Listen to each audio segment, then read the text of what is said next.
여러분 안녕하세요. 화학 강사 김준입니다. 이번 시간에는 2025학년도 화학원 5월 학력평가에서 강의 진행해 보도록 하겠습니다.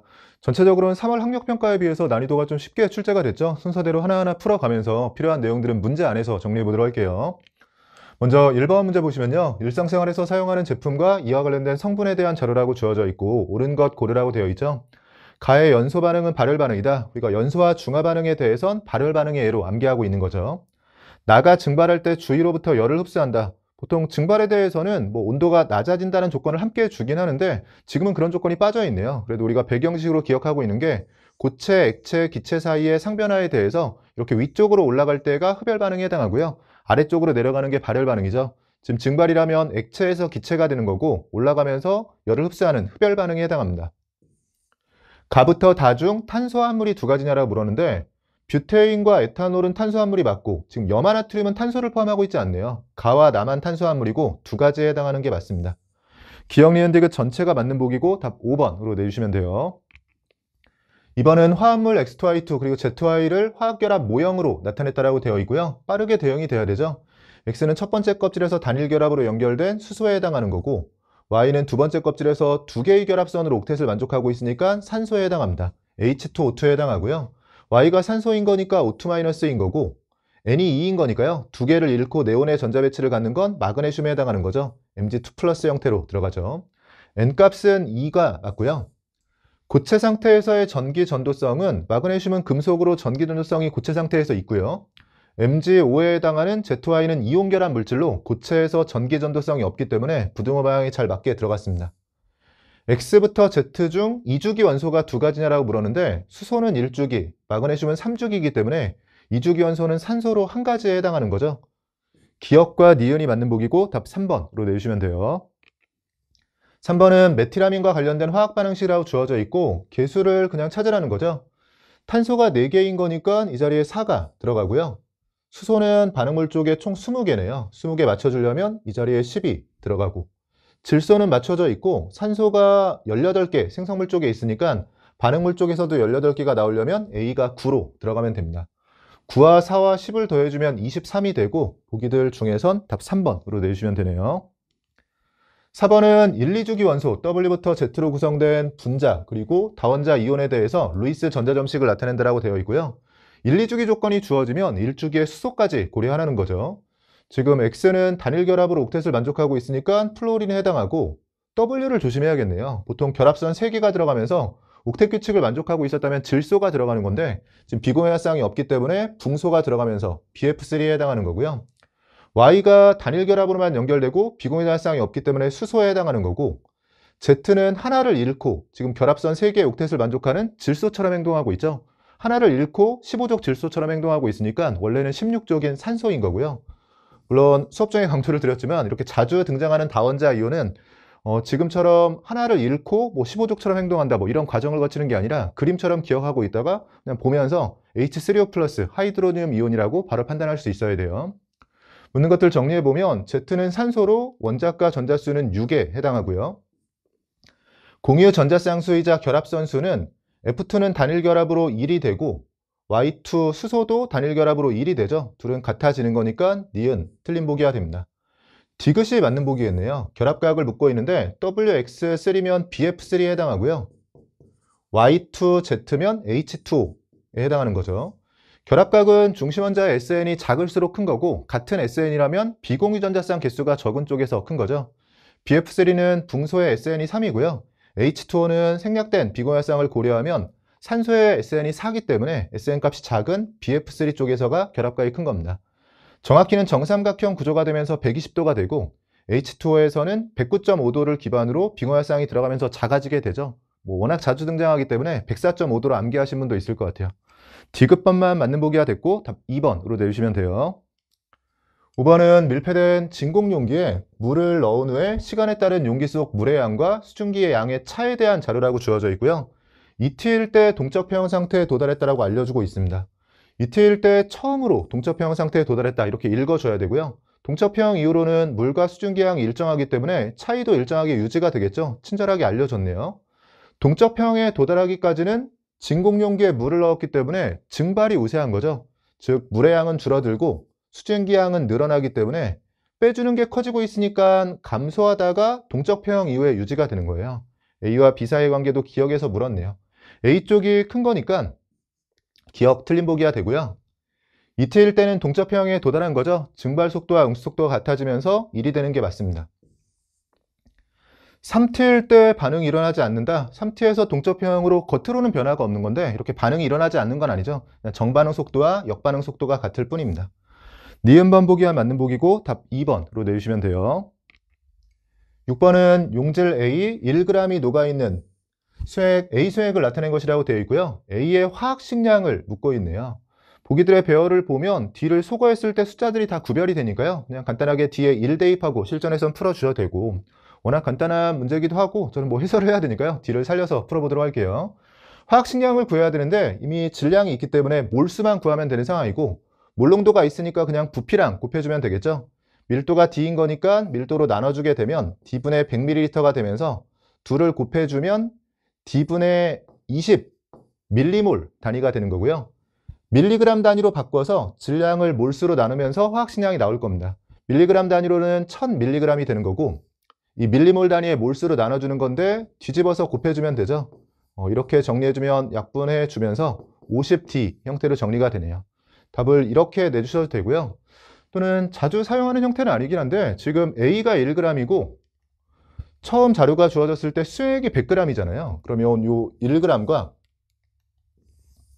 여기에 100g이 눈에 보이면서 전체 100g 중에서 1g인 거니까 1% 수액이다. 이런 게 눈에 보였으면 우리가 퍼센트와 몰농도 사이의 상호전환 공식을 기억하고 있죠. 그 공식 안에 화학식량도 들어가기 때문에 공식을 적고 그 안에서 식정리를 하면서 답을 내셨어도 돼요. 오랜만에 복습 차원에서 화학식량을 구하기 위해서 퍼센트 농도와 몰농도 사이의 상호전환 공식을 활용해서도 문제를 풀어보면 우리가 공식은 머릿속에 들어있는 상태에서 필요한 내용을 대입하면서 정리하시면 돼요. 몰농도는 하고 들어가는 거니까 몰농도는 지금 0.2가 되고요. 화학식량이 분모로 들어가고 분자 쪽에 10AD 형태로 10의 A%인 거죠. 지금 퍼센트는 1% 수액인 거고 밀도 D로 들어가게 됩니다. 그럼 화학식량을 하고 정리했을 때 0.2가 넘어가서 약분시켜주면 50D 형태로 정리가 되는 거니까 뭐 지금은 퍼센트 농도가 워낙 간결하게 바로 구해지는 상황이라서 이렇게 공식을 활용해서 풀이하는 것도 빠르게 답이 나오는 형태 중에 하나인 것 같아요. 6번 답 4번으로 내주시면 되고요. 7번 문제 보시면 자연계에 존재하는 원소 X에 대한 자료라고 주어져 있고 동위원소에 대해서 질량수와 원자량이 같다는 조건을 줬고요. 중성자수와 양성자수의 차를 전자수로 나누는데 중성의 원자인 거니까 전자수는 그대로 양성자수로 활용해주면 될 것 같고 존재 비율과 평균 원자량이 주어져 있는데 뭐 보자마자 바로 생각나는 원소가 있었어야 돼요. 우리가 적어도 3개의 원소에 대해서 자연계의 존재 비율과 평균 원자량은 암기하기로 했었고요. 그래도 복사원에서 한번 써볼까요? 우리가 지금 얘는 붕소겠죠. 붕소의 경우에는 10자리가 있고 11자리가 있고 둘이 1대4로 존재하면서 평균 원자량이 10.8이 되는 거고요. 염소가 가장 자주 나오죠. 35자리가 있고 37자리가 있고 3대1로 존재하면서 35.5의 평균 원자량을 가지고 있는 거고 마지막으로 브로민까지 암기를 해줘야 됩니다. 브로민은 79자리와 81자리가 있고 1대1로 존재하면서 80의 평균 원자량을 가지고 있는 거죠. 지금은 10.8이고 1대4라는 걸 보면 붕소가 나왔구나 이렇게 생각했을 것 같고요. 물론 암기하지 않고 그냥 제시된 자료들을 활용해서 추론해서 문제가 당연히 풀리긴 하는데 뭐 암기하고 있으면 정말로 시간이 없을 땐 그냥 암기한 내용을 바탕으로 풀이하시면 되고요. 또 추론해서 풀었다라고 하더라도 이 내용을 바탕으로 해서 우리가 검사할 때 활용할 수 있는 거니까 최소한 이 셋은 기억을 꼭 해주세요. 저는 해설을 해야 되니까 그냥 추론해서 풀어보도록 할게요. 지금은 사실 존재 비율이 주어져 있긴 한데 질량수를 원자량으로 적기 때문에 질량수가 정수값으로 나왔을 테니까 원자량도 정수값이고 평균 원자량은 무조건 둘 사이로 들어가야 되잖아요. 근데 둘 다 정수라고 했을 때는 10.8이 평균 원자량이 되려면 10과 11일 수밖에 없는 거죠. 그래서 문제 풀어보시면 사실 존재 비율이 없어도요. 그러니까 이 자료가 없었어도 10.8이 나오기 위해서는 두 개의 정수 사이에 10.8이 들어가려면 10과 11일 수밖에 없는 겁니다.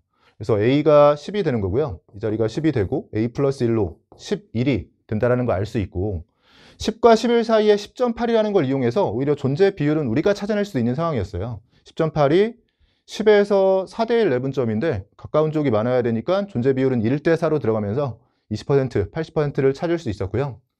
위쪽에 중성자수 마이너스 양성자수 분자가 0으로 들어가야 되는 거니까 중성자수와 양성자수가 같다라는 거고 원자량이자 질량수 둘의 합이 10인 건데 둘이 같다라면 5씩 나눠가지고 있어야 되는 거죠.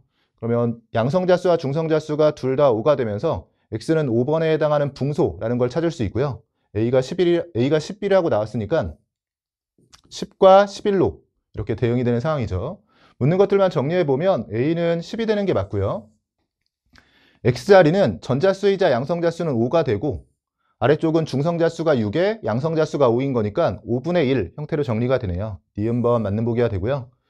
디귿번 1g당 중성자수를 묻고 있는데 1g당 중성자수 항상 우리가 이렇게 구성 입자수에 대해서 물으면 전체를 먼저 세고 한 개당 입자수를 곱해주는 형태로 정리하는 거죠. 지금 원자 기준으로 묻고 있으니까 1g당 원자수를 먼저 쓰고 거기에 원자당 중성자수를 곱해주게 됩니다.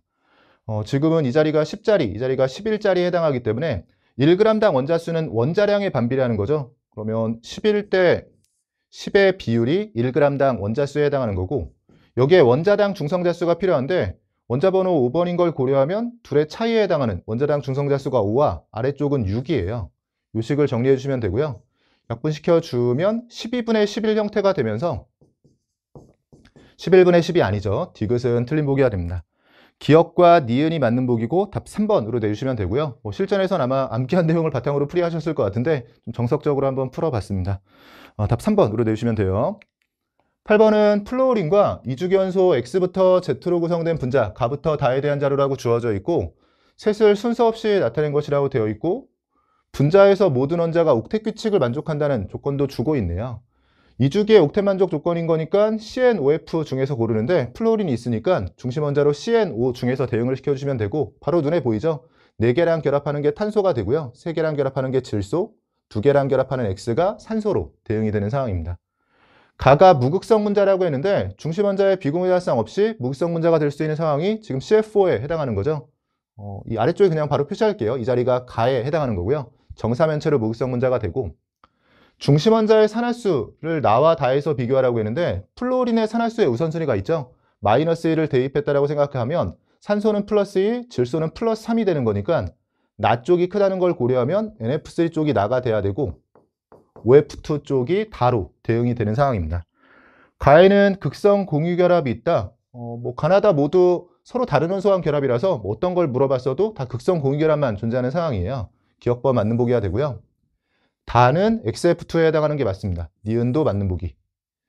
ZX2에서 X가 부분적인 음전할 띈다. ZX2라면 CO2에 해당하는 거고요. 산소가 전기음성도가 크기 때문에 X, 산소에서 부분적인 음전할 띄는 게 맞죠. 기억, 니은, 디귿 전체가 맞는 보기고 답 5번으로 내주시면 돼요.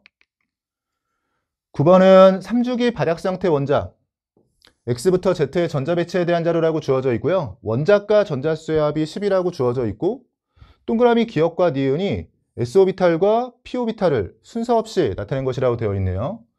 전자가 2개 들어있는 기억의 수, 니은의 수라고 되어 있는데 각각 S오비탈, P오비탈을 순서 없이 나타냈다라고 했을 때 3주기 조건이 먼저 주어져 있으니까요.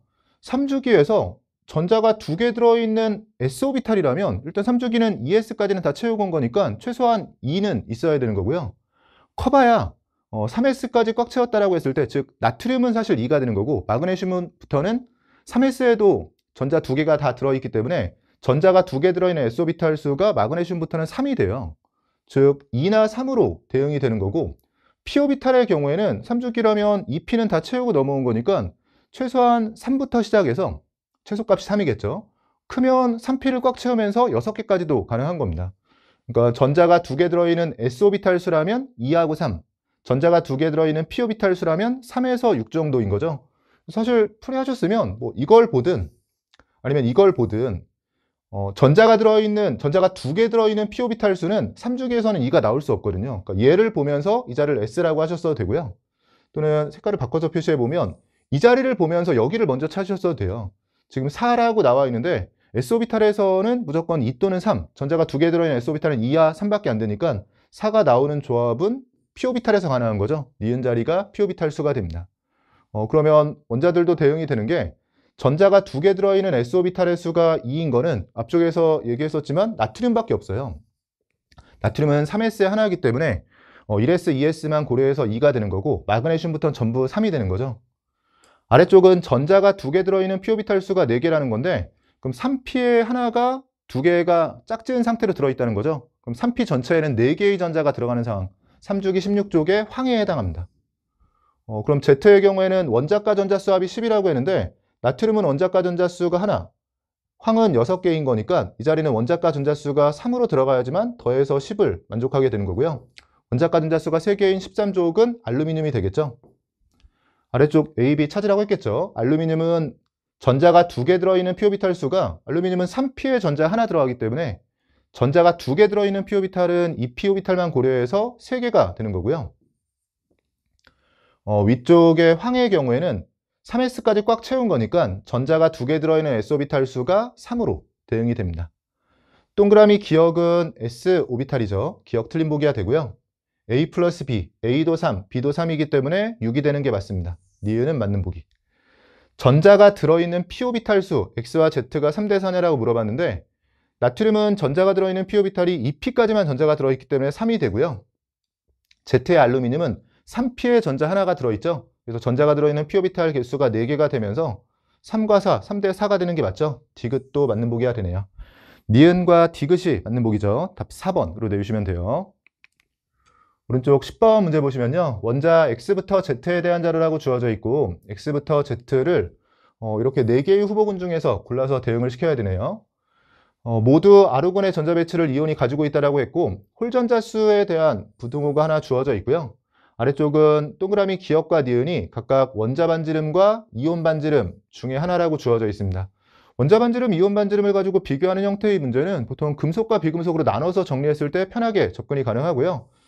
지금은 간단하게 주기율표상에서 위치를 표현해 보면 황과 염소가 3주기의 비금속이 되고 칼륨과 칼슘이 4주기의 금속인 거고요. 이렇게 둘을 나눠서 비교를 해주면 되겠죠. 이때 어느 쪽이 원자 반지름, 어느 쪽이 이온 반지름인지 모르겠지만 지금 X축, Y축에 대해서 눈금을 주면서 이렇게 보조선 하나를 그어서 생각해주면 되겠네요.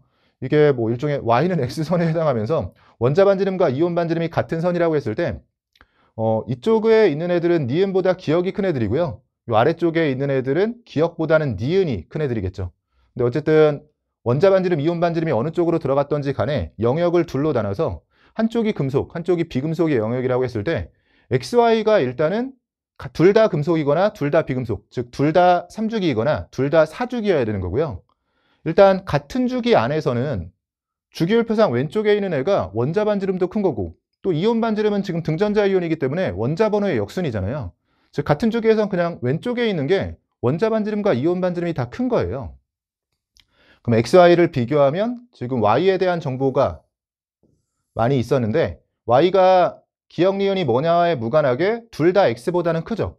그러면 Y가 같은 주기에선 왼쪽에 있는 애여야 되고 근데 홀전자 수를 고려하면 지금 2와 1 여기는 홀전자 수가 1과 0이기 때문에 만약에 XY가 비금속이라면 모순이네요. XY가 비금속으로 들어가게 되면 Y가 원자 반지름이나 이온 반지름이 둘 다 커야 되니까 황이어야 되고요. 근데 황은 후보군 중에서 홀전자 수가 가장 크기 때문에 이 부등호를 해결할 수가 없습니다. 그래서 XY가 비금속이라면 모순이고 XY는 그럼 금속이 되는 거고요. 금속에 대해서 여기서 바로 대응을 시켜주면 Y가 다 큰 거니까 칼륨이 Y가 되고 칼슘이 X가 되는 거고 칼륨보다도 홀전자 수가 더 커야 되는데 1보다 크려면 지금 2가 될 수밖에 없으니까요. 이 황해에 해당하는 게 남아있는 Z로 들어가주면 됩니다. XY가 금속인데 금속은 원자 반지름이 이온 반지름보다 큰 거죠. 이온 반지름이 양이온이 되면서 더 작아지는 거기 때문에 XY는 지금 Y축이 큰 거니까요. 이 자리가 그러면 원자 반지름으로 들어가고 이 자리가 이온 반지름으로 들어가면 주어진 조건을 다 만족하게 되는 거네요. 동그라미 기억은 원자 반지름이 맞고요. Z는 황이 맞습니다. X부터 Z 중에서 이 분수값이 X가 가장 작다. X가 지금 칼슘인 건데 이온의 전하량은 1가 또는 2가인 거니까 칼슘이 이온의 전하량은 가장 큰 거고요. 물론 황과 공동 1등이긴 하네요. 근데 이온 반지름은 원자 번호의 역순으로 원자 번호가 가장 큰 칼슘이 전체 4개의 후보군 중에서 제일 작은 거예요. 그럼 분모는 가장 큰 것 중에 하나고 분자는 그대로 X가 제일 작은 거니까 전체 분수값은 X에서 가장 작은 게 맞습니다. 판단이 가능한 보기죠. 기억, 니은, 디귿 전체가 맞는 보기고 답 5번으로 내주시면 돼요. 11번 문제 보시면요. 25도씨에서 식초 1g에 들어있는 아세찬의 질량을 알아보기 위한 중화적정 실험이라고 되어 있고요. 항상 이렇게 실험 과정과 결과가 길게 이어지는 중화적정 문제는 아래쪽을 먼저 본다고 했어요. W가 하나 Ag이라고 주어져 있고 V가 10ml, 식초 1g당 자료가 주어져 있네요. 1g에 들어있는 아세트산의 질량을 Xg이라고 줬습니다. 1g, 즉 식초의 단위 질량당 자료가 주어져 있으니까 우리가 위쪽으로 올라갔을 때 식초의 질량을 구해서 여기에 곱해주기만 하면 식초 속에 들어있는 아세트산의 질량을 구할 수 있는 거죠. 정말로 많이 연습했던 자료고 항상 아래쪽으로 시선이 온 김에 구하라는 것까지 확인하는 거예요. 지금 이 X를 구하라고 했고 보기들의 배열을 보면 지금 A를 소거했을 때 숫자들이 또 다 구별이 되는 상황이기 때문에요. A가 분자에 있냐 분모에 있냐와 무관하게 이 A를 소거했을 때 구별되는 숫자냐가 중요하거든요. 지금은 다 구별이 되는 상황이라서 A 자리에 그냥 1 대입하고 풀어도 답은 나오는 상황입니다. A에 1을 대입하고 그냥 숫자로만 해결을 하셔도 돼요. 저는 그래도 해설을 해야 되니까 마찬가지로 정석대로 한번 풀어보도록 할게요. 처음에 우리가 식초의 질량을 구해서 여기에 곱해줄 생각을 하는 건데 식초 10ml라고 했는데 질량을 측정했다라고 했고 그게 그냥 Ag이네요. 10ml가 Ag에 해당하는 거니까 요 A와 X를 곱해주게 되면 그냥 바로 여기에 정리할까요? 이게 식초 속에 들어있는 아세트산의 질량이고요. 이 식초 10ml에 물을 넣어서 100ml 수액을 만들었고 그 중에서 10ml만 가지고 실험을 하고 있는 거네요. 그럼 이거 전체로 실험한 게 아니라 이 중에 10분의 1만 가지고 실험한 거고요. 조심해야 될 건 질량이 그램 단위인 거니까 1000을 곱해서 밀리그램 단위로 바꿔주고 60으로 나눠주면 밀리몰 단위로 구해준 거죠. 그래서 처음에 식초 속에 들어있는 아세트산의 질량을 1g당 자료가 주어졌을 때 식초의 질량을 구해서 곱해줄 생각을 하고 있었고요. 사용한 비율 그리고 그램 단위로 나왔기 때문에 밀리몰 단위로 바꿔주기까지 한 겁니다. 거의 기계적으로 풀이하고 있는 거고 적정에 사용한 아세트산의 양을 밀리몰 단위로 구했는데 그게 중화점까지 들어간 NaOH의 양과 같으면 되는 거죠. 0.1몰 농도의 NaOH가 들어갔고 그게 아래쪽에 10ml 들어갔다라고 되어 있으니까요. 곱해주면 그대로 1이 되는 거네요. 워낙 간단한 형태의 문제였군요. 그냥 X를 구하는 거였으니까 식정리만 해주라는 거죠. 공 2개 날려주고 나면 2로 한 번 더 약분해야겠네요. 5가 되고 3이 되면서 X는 하고 정리했을 때 5A분의 3 형태로 정리가 됩니다. 5A분의 3 보기들 중에서는 답 3번으로 내주시면 되고 앞쪽에서 미리 언급을 했듯이 3월 학평에 비해서는 문제들이 좀 평이하게 출제가 되면서 1페이지부터 4페이지까지가 다 편한 문제였고요. 지금 앞쪽에 일단 1, 2페이지 문제들 간단하게 풀어봤고 잠시 쉬었다가 뒤쪽에 3, 4페이지 문제들 이어서 풀어보도록 하겠습니다. 여러분이 이어서 3페이지 문제 풀어보도록 할게요. 12번 문제 보시면요. 표는 바닥 상태 나트륨 원자에서 전자가 들어있는 서로 다른 오비탈 가부터 다에 대한 자료라고 주어져 있고 동그라미 기역부터 디귿은 경우의 수를 줬네요. 세 가지 양자수를 순서 없이 나타낸 것이라고 되어 있습니다. 그리고 양자수의 합에 대한 정보가 주어져 있는데 양자수 관련해서 배경식이 잘 들어있는 분들은 지금 0에 집중하면서요. 처음에 주양자수를 먼저 찾으셨을 거예요. 우리가 세 개의 양자수 n과 지금 L값 그리고 ML값을 대응시켜야 되는 상황인데 더해서 0이 나오는 조합은 어차피 N값과 L값을 비교하면 L값이 커봐야 N-1이기 때문에 N값이 무조건 L값보단 큰 거고요. ML값은 음수가 될 수 있긴 한데 크기만 놓고 봤을 때는 지금 마이너스 L부터 플러스 L까지인 거니까 크기는 커봐야 L과 같아지는 정도예요. 그 얘기는 N값이 들어가는 순간 이렇게 둘을 더했을 때는 최소값으로 조합해도 1과 0의 조합으로 1이 되는 거고요. 얘와 얘를 더한다라고 했을 땐 얘가 음수값이 될 수 있긴 한데 크기만 놓고 봤을 때는 커봐야 L과 똑같은 건데 그 L은 N보다는 무조건 작기 때문에 N과 ML 값이 크기가 같아질 수가 없습니다. 그래서 아무리 음수값으로 들어간다고 하더라도 N값이 절대값은 크기 때문에 0에 해당하는 값을 만들 수가 없거든요. 그 얘기는 기역과 니은에는 주양자수가 들어갈 수 없는 거니까 디귿 자리에 주양자수가 들어가는 거고요. 물론 이런 생각을 어느 정도 머릿속으로 하면서 디귿을 먼저 주양자수라고 찾았어야 되고 그 다음에 아래쪽에 자료가 많기 때문에 아래쪽 니은을 L과 ML 중에 대응을 시키려고 하는데 실전이었다면 이 자리에 L을 먼저 대입하면서 내가 알고 있는 걸로 즉 n 플러스 L 값은 워낙 자주 등장하기 때문에 어느 정도 우리가 배경식으로 암기하고 있잖아요. 이건 복수찬에서 한번 써볼까요? 우리가 n 플러스 L 값에 대해서는 화학원에 등장하는 1번부터 20번까지의 원소에 대해서 전자 배치하는 과정에서 등장하는 그런 오비탈들에 대해서 n 플러스 L 값은 1, 2, 3, 4 정도만 기억을 하고 있으면 되죠. 그때 우리가 확실하게 기억하고 있는 것 중에 하나가 1과 2는 1대1 대응이에요. 1S와 2S로 1대1 대응이고요. 3과 4가 두 종류씩입니다. 3은 2P와 3S, 4는 3P와 4S에 해당하는 거고 여기까지가 이제 1번부터 20번까지 전자 배치를 했을 때 바닥 상태 기준으로 전자가 들어있는 오비탈에 해당하는 거죠. 그러면 이런 내용들이 워낙 자주 등장하기 때문에 암기하고 있었다라고 해주면 실전에서 머릿속으로 디귿을 n값이라고 찾은 상태에서 편하게 니은을 우리가 알고 있는 자료 L값으로 대입하는 순간 이 자리도 2고 이 자리도 2라는 게 문제가 되는 거죠. 2의 경우에는 n 플러스 L값이 되는 건 ES로 확정인데 분명히 위쪽의 자료로 서로 다른 오비탈이라고 했는데 가하나가 둘 다 ES가 될 수는 없으니까요. 이 자리를 L이라고 했을 때는 모순이 됩니다. 자연스럽게 니은 자리가 ML로 들어가면서 남아있는 기억 자리가 방위항자수 L값으로 대응이 되는 거고요. 이 상태에서 이제 각각의 오비탈을 대응시킬 때는 이제 S와 P로 나눠서 자료 정리하는 경우가 많잖아요. 그 중에 S 오비탈은 L과 ML 값이 다 0이 되기 때문에 위쪽 자료는 0이 되고 아래쪽 자료는 주양자수만 남아야 돼요. 근데 1로 0이 아닌 걸로 봐서 P 오비탈인데 나트륨에서 전자가 들어있는 P 오비탈은 2P밖에 없는 거죠. L 값이 1인데 그럼 ML 값은 0인 거고요.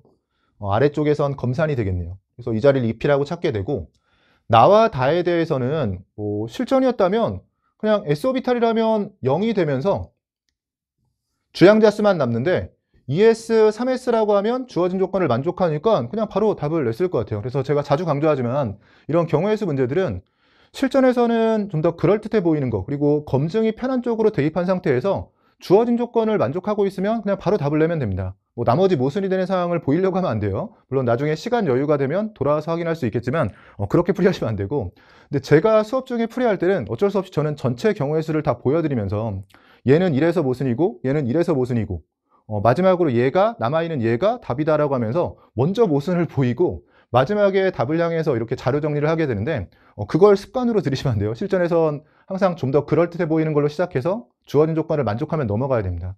제가 풀이할 때도 처음 풀이할 때는 그냥 당연히 S오비탈이라면 만족하니까 그냥 넘어갔던 거고요. 추가적으로 P오비탈이라면 2P가 가능한 건데 2P라고 했을 때 모순이 되는 상황은 얘가 2P라고 해버리면 이 자리가 2가 되기 위해서는 2 플러스 0으로 들어가면서 2P의 자기항자수 0짜리여야 되잖아요. 근데 그런 자리는 가하고 겹치니까 안 되는 거고요.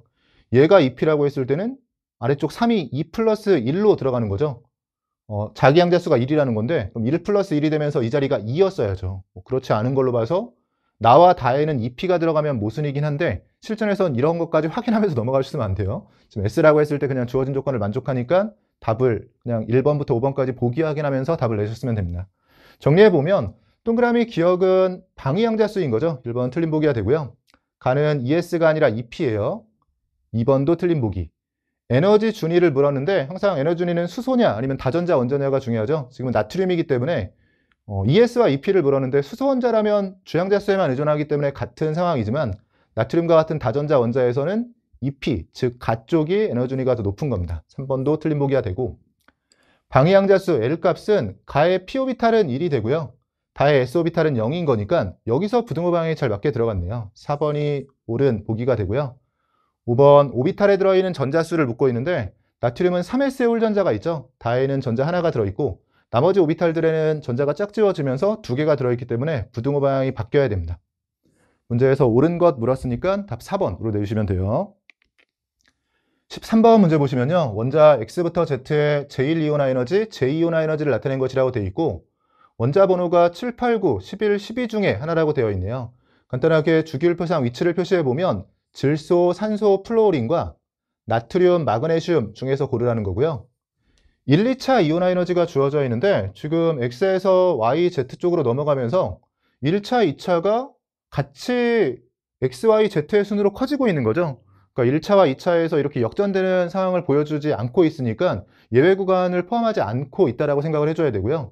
1, 2차 모두 포함하고 있지 않아야 되죠. 그런 측면에서 지금 일단 5개 중에서 3개를 대응시켜야 되는데 1, 2차 이온화 에너지가 가장 특징적인 게 나트륨인데 나트륨은 들어갈 수가 없죠. 1차 꼴등에 2차 1등입니다. 그런 게 없기 때문에요. 지금 1차 꼴등인 애가 2차도 꼴등인 거죠. 1차와 2차가 같은 순서로 움직여 나가기 때문에 나트륨은 들어가면 안 되고 근데 만약에 마그네슘까지 안 들어갔다라고 해주면 질소, 산소, 플루오린인데 1, 2차 예외 구간이 여기에 들어있으면 안 돼요. 예를 들면 질소, 산소가 이렇게 들어가면 이건 1차 예외죠. 그렇기 때문에 1차는 질소가 큰데 2차는 산소가 크기 때문에 1, 2차 이온화 에너지 순서가 역전이 돼야 됩니다. 산소 플루오린이 들어가는 경우에는 2차 예외 구간에 산소 플루오린이 속하잖아요. 그래서 1차는 플루오린이 크지만 2차는 산소가 커지게 되니까 마찬가지로 이렇게 1, 2차가 같은 대소 관계를 갖는 이런 조합을 만족할 수가 없어요. 그래서 마그네슘까지 안 들어가 버리면 3개가 들어가는 건데 어쨌든 1차든 2차든 예외 구간에 포함되면 안 되는 상황이기 때문에 주어진 조건을 만족할 수 없다. 그럼 마그네슘은 무조건 들어가는 상황이 되는 거고, 마그네슘은 이 후보군들 중에서 1차든 2차든 나트륨 제외하고 꼴등이기 때문에요. X가 이 자리로 들어가게 되는 거고요.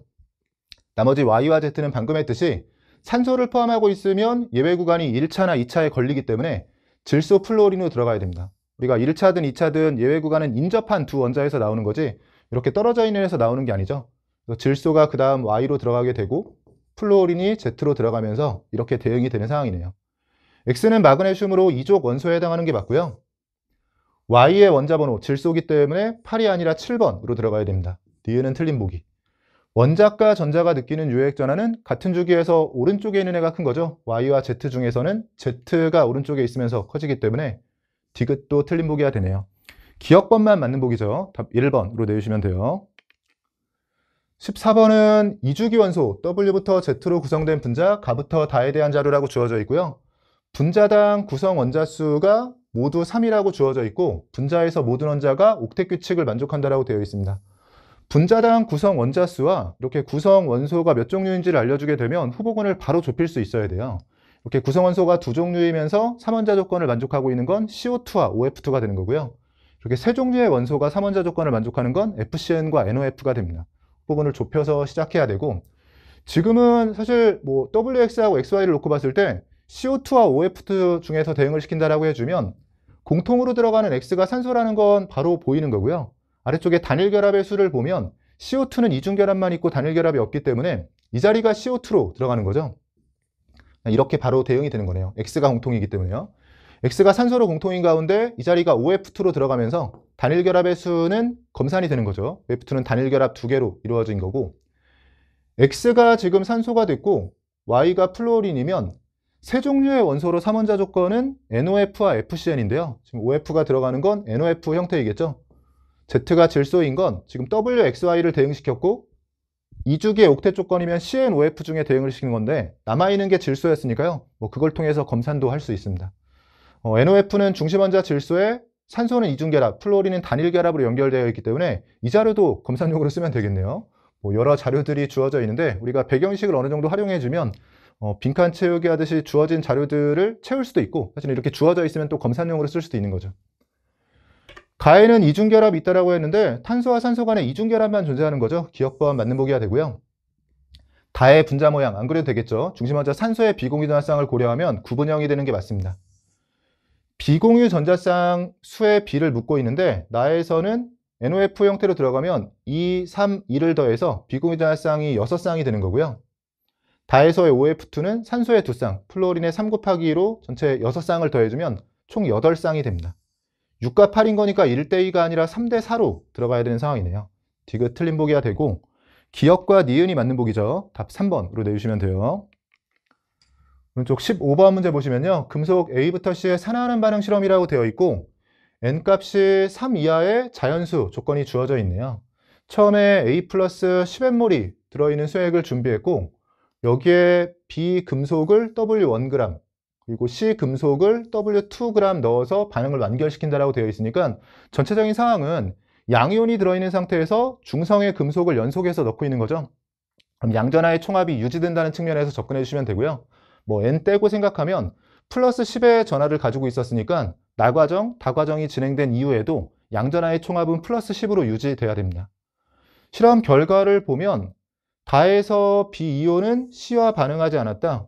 지금 B가 B이온이 되고 나서 C가 들어왔을 때 B이온은 나에서 다로 가는 동안 일정한 값으로 유지가 돼야 된다는 거고요. 반응하지 않았다고 했죠. 각 과정 후에 수액에 들어있는 금속 양이온에 대한 자료가 주어져 있는데 양이온의 종류와 양이온 수에 대한 비율 관계가 주어져 있습니다. 이 자리는 1대3이라고 주어져 있고 1대2 대 3이라고 주어져 있는데 A이온이 계속해서 남아있는 걸로 봐서 지금 비금속을 넣었을 때 A이온이 남았다. 그럼 비금속이 한 개 반응물로 모두 반응했다는 거고요. 여기에서도 C금속을 넣었을 때 B이온은 반응하지 않았으니까 금속은 금속 양이온과 반응하는 거잖아요. 그럼 B이온과 반응하지 않았다. 그럼 A이온과 반응했다는 얘기인데 여전히 A이온이 남아있으니까 다과정에서 넣은 C도 반응 과정에서 한 개 반응물로 모두 소모됐다라는 얘기입니다. 뭐 이런 조건들 가지고 B이온은 일정하게 유지된다는 걸 기억하면서 접근해 주시면 되고요. 여기서 대응을 시키는 과정은 뭐 실전에서는 앞에서도 언급했지만 뭐 너무 논리적으로 대응시키려고 하기보다 좀 더 그럴듯해 보이는 걸로 대입했을 때 주어진 조건에 모순이 없으면 그냥 바로바로 답을 내면서 넘어가셨으면 되고, 저는 그래도 해설을 해야 되니까 조금 더 정확하게 논리적으로 풀어보면 지금 1대 3으로 주어져 있는데요. 여기서는 1대 2대 3의 비율 관계를 가지고 있잖아요. 그 얘기는 지금 여기서 이쪽으로 넘어갈 때 B는 그대로 유지가 되고 A는 C와 반응해서 줄어들 거잖아요. 그러면 상황 파악을 잘 하셨으면 B는 유지가 돼야 돼요. 그리고 A는 넘어가면서 C와 반응해서 줄어야 됩니다. 근데 만약에 이 자리가 A고 이 자리가 B였다라고 생각해주면 얘는 유지가 되고 얘가 줄어들게 되죠. 그럼 지금도 A와 B가 3배 차이인데 얘가 줄어들게 되면 3배보다 더 큰 차이로 A 이온에 비해서 B 이온이 가지고 있는 양이 3배보다 큰 차이로 더 벌어져야 돼요. 근데 지금은 최소와 최대를 고려했을 때 3배 차이밖에 안 나는 상황이기 때문에 이렇게 A와 B가 들어가는 상황이라고 했을 때는 주어진 조건을 만족할 수가 없습니다. 이 비율 관계를 만족할 수 없는 거예요. 지금 이미 3배 차이인데 B가 일정한 가운데 A가 줄어든다? 그러면 3배보다 큰 차이로 비율 관계가 벌어져야 되는데 오른쪽에서 커봐야 3배 차이가 나는 상황이기 때문에 이렇게 들어갈 수는 없는 거죠. 그럼 자연스럽게 이 자리가 B가 되는 거고 이 자리가 A로 들어가야 되는 상황이고요. 여기서 3대 1로 들어가는 건데 우리가 알고 있는 게 전체 전화량이 플러스 10을 만족하고 있어야 되잖아요. 그러면 1과 3으로 그냥 이 숫자를 1과 3으로 해서 계산을 해주면 전화량이 플러스 5밖에 안 나오죠. 그럼 플러스 10을 만족하려면 이 비율 관계를 지키면서 2배를 줘야 됩니다. 그럼 1과 3이 아니라 2와 6의 조합으로 들어가는 거고요. 검산 차원에서 전화량을 확인해 보면 플러스 4와 플러스 6을 더해서 플러스 10이 되는 게 맞는 거죠. 그럼 여기서 B는 일정하게 유지된다고 했으니까 B의 경우에는 2에 해당하는 값을 그대로 유지하고 있어야 되고 여기서 1대 2대 3 비율 관계를 지키는 그런 조합을 또 찾아내야 되는데요. C의 전화량까지 지금 미지수로 주어져 있기 때문에 여기에서도 뭐 어느 정도 시간 허비를 좀 하신 분이 있을 것 같아요. 근데 이런 것들은 어쩔 수 없이 실전에서는 제가 앞에서도 계속 얘기하지만 좀 더 그럴듯해 보이는 걸로 대입하는 게 좋긴 하거든요. 물론 저는 그래도 전체 과정을 다 보여드리긴 하겠지만 제가 풀이할 때도 실전이었다면 지금 1대 2대 3의 비율이었는데 B가 여기서 2였고 반응하지 않는다라고 해서 유지가 된다라고 했으니까 어차피 셋 중에 하나로 들어가야 되잖아요. 근데 이 자리가 B로 들어간다라고 해주면 자연스럽게 남아있는 1과 3 자리에 A와 C가 들어가야 되는 거고 여기에서 이 자리가 2로 들어가면서 그러면 전체 전화량이 플러스 10인데 얘가 플러스 4를 커버하고 있잖아요. 그럼 얘는 4로 나머지 플러스 6을 커버하고 있어야 되니까 평균 전화량이 플러스 1.5가 나와야 되는 거고요. 근데 이것도 여러분 실전에서는 그러니까 이걸 논리적으로 또 어느 쪽이 A이온이고 어느 쪽이 C이온인지 그리고 전화량이 몇인지를 그렇게 찾아주셔도 되지만 그냥 대응을 시킨다라고 했을 때 그냥 둘 중에 하나 대응시켜보고 주어진 조건을 만족하는지를 봤어도 돼요. 예를 들면 이 자리가 만약에 A 플러스라고 해주면 이 둘을 합해봤자 전화량이 플러스 5밖에 안 나오죠. 그럼 얘가 나머지 플러스 5를 커버해야 되는데 3개로 플러스 5가 되려면 요 n자리에 해당하는 전화량이 3분의 5가 나와야 되죠. 근데 얘는 3이와 자연수라고 했으니까 이 자리에 A가 들어가면 모순이고 그럼 이 자리에 A가 들어갔다라고 해주면 이렇게 둘을 더해서는 플러스 7의 전화량, 근데 플러스 10을 만족하려면 3이 필요한 거니까 이 자리에 C가 3 플러스로 들어간다 이렇게 찾을 수도 있는 겁니다. 물론 뭐 여러분이 생각하기에 조금 더 그럴듯해 보이는 풀이로 풀어보자면 아까 했듯이 이 자리를 만약에 2라고 한 상태에서 그럼 나머지 이온수는 전체 이온수가 4잖아요. 근데 4개의 이온수를 가지고 얘가 전화량은 플러스 4밖에 커버를 못하고 있으니까 이 자리가 지금 전화량으로는 플러스 4를 커버하고 있죠. 그럼 나머지의 경우에는 얘네들이 플러스 6의 전화량을 커버하고 있어야 돼요. 4개로 플러스 6인 거니까 A와 C를 가지고 평균 전화량이 1.5가 나와야 되는데 플러스 1.5가 나와야 되죠. 근데 3대 1로 들어가면서 플러스 1.5가 나오려면 이미 A가 1가라는 건 정해져 있는 상황에서 1가와 2가의 조합으로는 1.5가 되는 건 반반 들어갔을 때잖아요. 평균 전화량이 1.5가 될 수 없고 무조건 전화량이 3가로 들어가야 되고요. 그 상태에서 1.5의 경우에는 1에 가까운 1대 3 내분점이기 때문에 1가짜리가 3배로 들어가면서 이 자리가 A 플러스, 이 자리는 무조건 C의 3 플러스로 들어가야지만 주어진 조건을 만족할 수 있다. 뭐 이런 식으로 찾을 수도 있습니다. 뭔가 평균 전화량을 활용해서 좀 더 그럴듯한 풀이를 한 것처럼 보이긴 하지만 실전에서는 그냥 주어진 전화 균형을 만족하기 위한 조건을 대입하면서 여기에 A를 대입하니까 모순이네. N자리가 분수로 나오는구나. 그럼 이 자리가 A겠지라고 하면서 찾아주셔도 뭐 실질적으로 시간상으로는 비슷했을 것 같아요. 뭐 논리적으로 푸나 아니면 이렇게 그냥 대입해서 풀이하나요? 다만 이렇게 답이 나온 거는 지금 이 자리를 B라고 알고 나서는 그 다음에 A하고 C를 그냥 대응시키는 과정에서 자연스럽게 풀이가 흘러가면서 어느 쪽이 A인지 그리고 C 이온의 전하량이 몇인지가 나오는 건데, 처음에 이렇게 시작하지 않고 다시 지워볼게요. 그러니까 이게 최종적인 답인데, 이 자리가 B로 들어가거나 이 자리가 B로 들어가는 상황은 왜 안 되냐라고 했을 때요. 복잡해 보이니까 복잡해지니까요. 제가 여기 하나하나 필기하진 않겠지만 그럼 지금 머릿속으로 한번 집중해 보세요. 이것도 전하량 때문에 모순이 나오긴 하는 건데요. 만약에 이 자리가 B가 들어갔다고 해볼게요. 그러면 B에 비해서 나머지가 지금 5배인 거니까 B이온의 전하량은 2로 확정이잖아요. 그래서 제가 썼다가 지워볼까요? 그러니까 파란색으로 한번 써보면 이 자리를 만약에 B라고 썼다. 그러면 1대 2대 3의 비율인 거니까 이 자리는 이온수가 4가 되고 이 자리는 이온수가 6이 됩니다. 그러면 전체 이온수가 B 빼고도 10만큼 들어가는 거죠. 근데 전체 전하량은 플러스 10으로 확정인데 남은 이온수가 10개인데 이미 얘가 전하량 4를 커버하고 있잖아요. 그럼 10개를 가지고 전부 다 1가라고 해도 플러스 10이 되면서 전체 전하량이 10을 넘어가게 됩니다. 얘가 이미 4에 남은 이온수가 4하고 6인데 더해주면 10이고 다 1가라고 해도 전체 전하균형을 만족할 수 없는 조합이기 때문에 이 자리가 B라고 했을 때는 바로 모순이 되고요. 비슷하게 이 자리를 B라고 해주면 전체 중에 절반이 B란 얘기니까 나머지 절반이 A하고 C여야 돼요. 근데 B가 2개라고 했을 때 그럼 A와 C를 합해서 2개죠. 근데 2개로 얘가 전하량 4를 커버하고 있으니까 A와 C를 합해서 2개로 전하량 6을 커버해야 되죠. 그럼 A와 C의 평균 전하량이 3이어야 되는데 A가 1가기 때문에 n이 커봐야 3이라고 했으니까 얘가 3으로 들어가면 1과 3 사이에 어떤 평균 전하량을 가져야지 둘을 A 1가와 C를 더해서 얘네 둘의 평균 전하량이 3이 나올 수가 없거든요. 그러니까 얘가 2라고 해주면 전체 중에 이온 개수의 절반이 2인 거니까 나머지 절반도 2.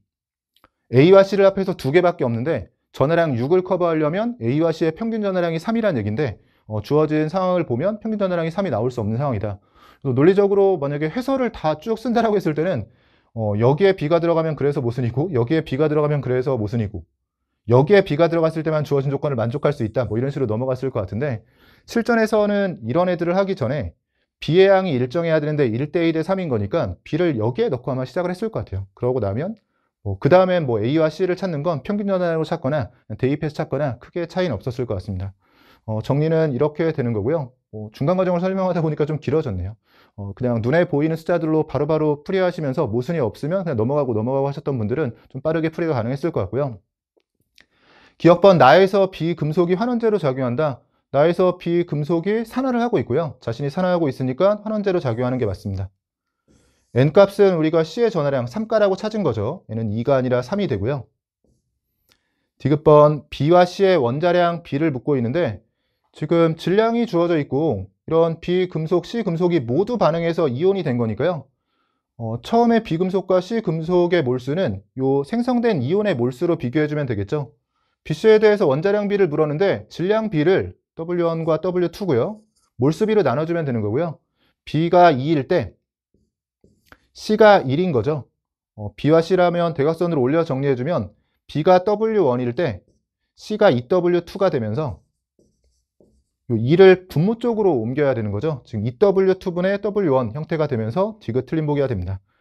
기억번 보기만 맞는 보기고 답 1번으로 내주시면 돼요. 16번 문제 보시면요. 25도씨에서 수액 가와나에 대한 자료라고 주어져 있고 가와나가 염산과 수산화나트륨 수액을 순서 없이 나타낸 것이라고 되어 있어요. pH와 pOH 사이의 간격이 주어져 있고 부피에 대한 비율관계, H 플러스의 몰수에 대한 비율관계가 주어져 있습니다. 일단 아래쪽에 몰수, 부피가 주어져 있으니까 진짜 주고 싶은 건 수소이온 농도에 대한 자료를 주고 싶은 것 같죠. 우리가 수소이온 농도에 대해서 정리해보면 여기서 부피는 10의 마이너스 2승이 됐고요. 몰수로는 10의 4승배가 됐네요. 이 정도는 머릿속으로 생각하는 거죠. 소이온 농도가 각각 몇인지는 모르겠지만 몇 배로 움직였냐라고 했을 때 몰수에는 비례관계가 있고 부피엔 반비례관계가 있으니까 오른쪽으로 오면서 얘는 뒤집어서 10의 2승으로 곱해주면 10의 6승배가 된 상황입니다. 그래서 수소이온 농도가 오른쪽으로 하면서 10의 6승배가 됐으니까요. pH는 6만큼 작아지면서 지금 산성과 염기성으로 나눠야 되는데 수소연 농도가 큰 쪽이 산성이겠죠. 이 낮 쪽이 그러면 염산에 대한 거고 가 쪽이 수산화나트륨 수용액에 대한 거고요. 이 자료도 우리가 워낙 많이 정리했던 자료잖아요. 그래서 pH와 pOH 사이의 간격은 더해서 14를 만족하고 있어야 하기 때문에 항상 중성이 기준이죠. 중성이라면 둘 다 7인 거고요. 더해서 일정한 값을 유지하려면 한쪽이 n만큼 커지면 다른 쪽은 n만큼 작아져야 되니까 7을 기준으로 항상 플러스 마이너스 n이잖아요. 그래서 플러스 n만큼 커지고 마이너스 n만큼으로 아래쪽으로 작아지기 때문에 둘 사이의 간격이 2n만큼 차이가 나는 상황에서 pH와 pOH는 7 플러스 n, 7 마이너스 n으로 나눠 갖는 거죠. 지금도 실전에서는 그냥 눈으로 보면서 이 차이를 내려면 7을 기준으로 플러스 마이너스 1, 즉 6과 8이 생각나야 되고요. 우리는 항상 pH 위주로 분석을 하니까 pH에 대해 생각해 보면 6과 8 중에서 염기성 상황인 거니까요. pH는 그럼 8로 들어가야 되는 상황이고 여기서 수소이온 농도가 10의 6승배가 되면서 그럼 pH는 6이 작아져야 되죠. HCl은 6만큼 빼주면 pH가 2가 되는 겁니다. 항상 pH까지 구하고 나면 대부분은 문제가 풀려 있는 상황이죠. 기억번에 가는 NaOH 수산화나트륨 수용액이 되는 게 맞고요. 몰수에 대해서 비교하는 건데 뭐 지겹도록 했죠. 몰수의 비교는 몰농도와 부피에 대해서 비교를 하면서 둘 다 비례관계에 있으니까요. 몰농도로 몇 배인지 부피로 몇 배인지를 분자를 주어로 잡아서 정리해주면 됩니다. OH-와 H+로 나눠서 묻고 있으니까 기계적으로 가에선 OH-를 물었으니까 pOH를 쓰고요. 나에서는 H+를 물었으니까 pH를 쓰는 거죠. P스케일로 4차이면 농도로는 10의 4승배 차이가 나는 거고 항상 분자가 주어인데 P스케일은 작은 쪽이 고농도인 거니까요. 10의 4승배를 그대로 써주면 됩니다. 이게 6과 2 뭐 이런 식이었으면 10의 마이너스 4승으로 써주시면 돼요. 그리고 부피로 몇 배인가를 이제 곱해주면 되는 건데 부피가 일단 같은 값은 아닐 테니까 뭐 이미 니은은 틀렸다라고 하겠네요. 10의 4승이냐라고 물었는데 농도로 10의 4승배 이미 차이가 나는 거고요. 부피로도 차이가 나는 거죠. 뭐 정확히 맞는 보기로 고쳐보면 나 쪽으로 가면서 부피로는 10의 마이너스 2승배. 그럼 둘을 곱해주면 몰수로는 10의 제곱배, 100배가 되는 상황입니다. 니은은 틀린 보기가 되고요. 디귿번 나에 물을 넣어서 100ml로 만든 수액의 pH가 4이다. 나에 물을 넣어서 100ml로 만들면 부피가 10배가 되면서 지금 염산을 10배 희석하는 상황이 되는 거죠. 부피가 10배가 되면 농도는 10분의 1로 줄어들게 되고요. 산인 거니까 수소이온 농도가 10분의 1이 되는 거죠. 수소이온 농도가 10분의 1이 되면 pH는 1만큼 커지게 됩니다. 2에서 3으로 바뀌게 되는 거죠. 디귿도 틀린 보기가 되네요. 기억번 보기와 맞는 보기가 됐고 답 1번으로 내주시면 되고요. 전체적으로 좀 특별한 문제는 없었는데 15번 문제에서 처음에 어떤 식으로 접근했냐에 따라서 그냥 바로바로 좀 눈에 보이는 형태로 자료 정리를 했으면 모순 없이 자료 정리가 잘 되셨을 것 같은데 좀 더 완결성 있는 풀이를 하겠다라고 하면서 오히려 그럴듯해 보이지 않는 쪽으로 접근해서 모순을 다 찾아가면서 정석대로 풀이하시려고 했으면 좀 시간을 허비하는 형태의 문제였을 것 같습니다. 여기까지 해서 3페이지까지 풀어봤고요. 잠시 쉬었다가 마지막 남아있는 4페이지 이어서 풀어보도록 하겠습니다. 여러분 이어서 4페이지의 마지막 남아있는 네모난 풀어보도록 할게요. 17번 문제 보시면요. 원소 XY와 관련된 산화환원 반응에 대한 자료라고 주어져 있고 산소의 산화수를 마이너스 2라고 줬네요. 반응식이 하나 주어져 있고 XO3 3-3몰이 반응할 때 생성된 YN 플러스의 양이 2몰이라고 주어져 있어요. 반응할 때의 몰수비이자 개수비를 준 거고요. 3대2로 반응하는 거니까 A 자리를 3으로 뒀을 때 yn 플러스 지금 d자리가 2라고 주어진 상태가 되는 거고 y가 2개인 거니까 b는 1로 들어가고요. x가 3개인 거니까 a자리 3으로 대응이 되는 상황입니다.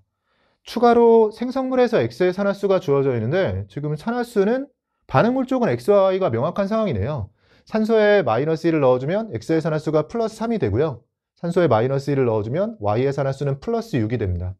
그리고 생성물 쪽의 x와 y는 n이었고 x는 아래쪽 조건을 통해서 생성물 쪽 x와 y의 산화수에 미지수가 n 하나만 들어가는 상황이죠. 이렇게 산화수가 변한 원자에 대해서 개수가 명확한데 미지수가 하나만 들어가는 상황이라면 크게 보면 두 가지 풀이법이 있죠. 전자의 이동으로 접근해도 되고요. 산화수 증감이 보통 명확한 경우엔 전자 이동이 편한 경우가 많고 산화수가 어느 쪽이 증가했는지 감소했는지 좀 명확하지가 않다면 산화수도 결국 기본은 전하량이라고 했잖아요. 그러면 전하 균형의 측면에서 접근해 보면 산화수가 변하지 않은 애들은 전하량이 그냥 일정한 거고 우리가 산화수를 전하량처럼 생각했을 때 XY가 산화수가 변했으니까 그 산화수가 변한 애들에 대해서 전하량, 즉 산화수의 총합을 구해주면 반응물 쪽과 생성물 쪽에서 같아야 되거든요.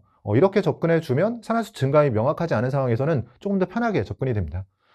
지금은 복습 차원에서 둘 다를 한번 정리해 볼게요. 우리가 크 포함해서 정말로 많이 연습했던 것 같은데, 만약에 산화수 증감이 물론 지금은 잘 보이는 상황이라 했거든요. n 플러스 2하고 n이라고 했을 때 처음 시작할 때는 xy 산화수에 대해서 y쪽이 큰 상황이었는데 n 플러스 2와 여기 적고 해볼까요? n 플러스 2와 n이라고 했을 때 이번엔 산화수가 x쪽이 큰 거니까 적은 쪽에서 산화수가 더 커졌죠. 그러니까 x쪽이 증가한 거고 y쪽이 감소했다라고 생각하면서 산화수 증감이 눈에 보였으면 전자이동도 괜찮았고요.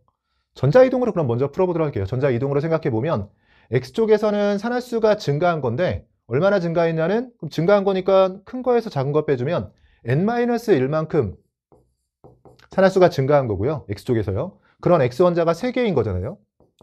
그리고 y쪽에선 산화수가 감소하는데 6에서 n이 됐으니까 산화수 차이는 6-n이고요. 그런 y원자가 2개인 거니까 요 식을 정리해주면 됩니다.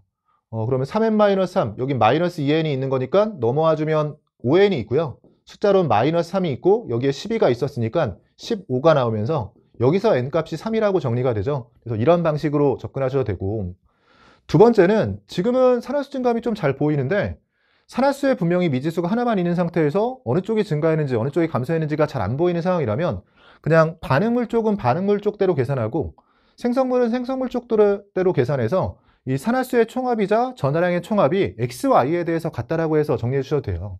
지금 XY만 가지고 전하량, 즉 산화수의 총합을 계산해 보면 개수까지 고려했을 때 X에서는 3 곱하기 3으로 9가 나오고요. Y쪽에서의 전하량은 6 곱하기 2로 12가 나옵니다. 이게 생성물 쪽에서도 유지가 돼야 되는데 XY만 고려했을 때요. X는 n 플러스 2가 3개인 거니까 3n 플러스 6이 나오고요. Y는 2n이 나오게 되죠. n짜리가 2개 있는 거죠. 여기서 정리해도 5n은 하고 정리했을 때 마찬가지로 15가 나오면서 여기서도 n값이 3으로 나오게 되는데요.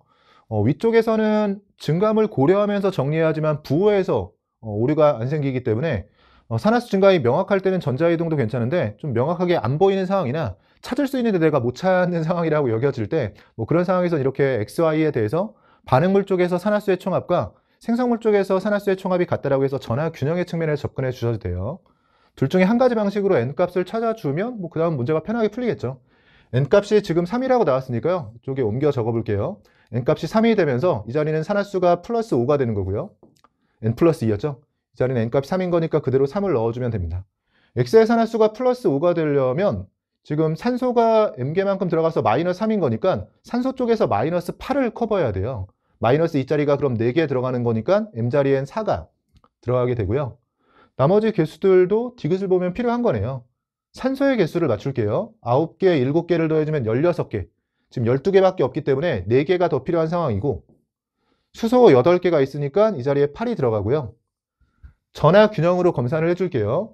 생성물 쪽은 마이너스 9와 플러스 6을 더해주면 마이너스 3이 되고요. 반응물 쪽에서 둘은 마이너스 11, 거기에 플러스 8을 더해서 마이너스 3이 되는 걸 확인하면 자연스럽게 전하 균형으로 검산까지 해준 겁니다. 묻는 것들만 정리해 볼게요. Y의 산화수는 플러스 6에서 지금 플러스 3으로 산화수가 감소하는 상황이 맞고요. M값은 4에 해당하는 게 맞습니다.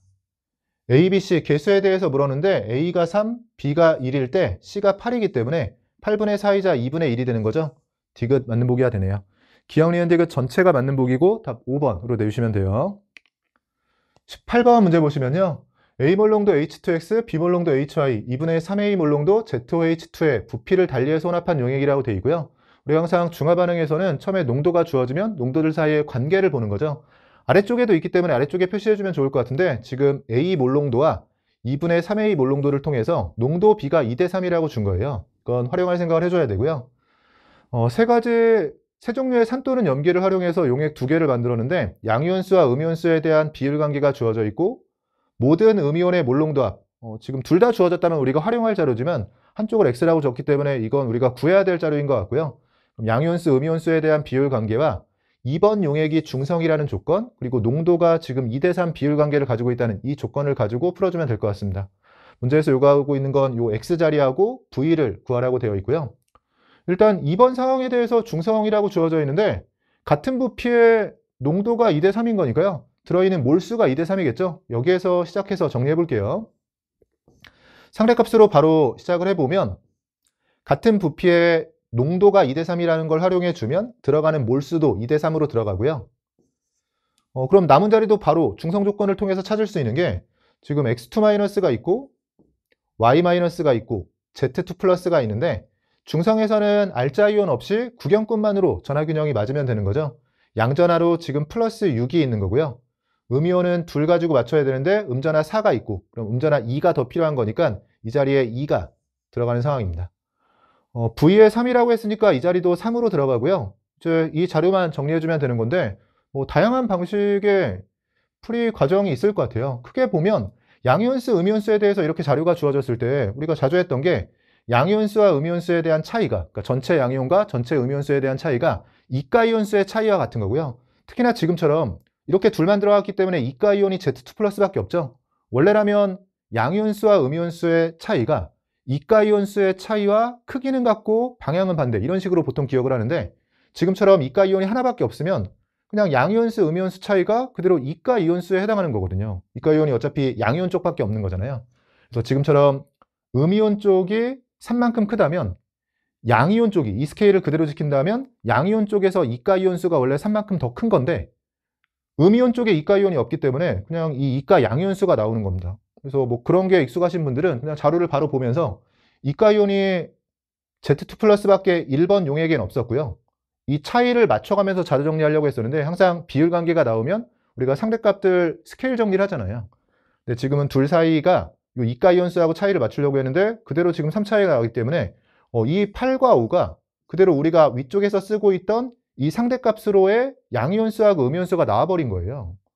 그러면 지금 구경꾼 이온들이 이렇게 표시가 되어 있다고 생각해 주면 여기에 경계를 두면서 양이온 중에서는 H 플러스가 알자이온이고 음이온들 중에서는 OH 마이너스가 알자이온인데 1번 용액의 액성이 바로 나오는 게 이 스케일을 그대로 쓰는데 양이온이 5가 나오려면 지금 Z2 플러스 이외에 H 플러스도 이만큼 있다는 얘기입니다.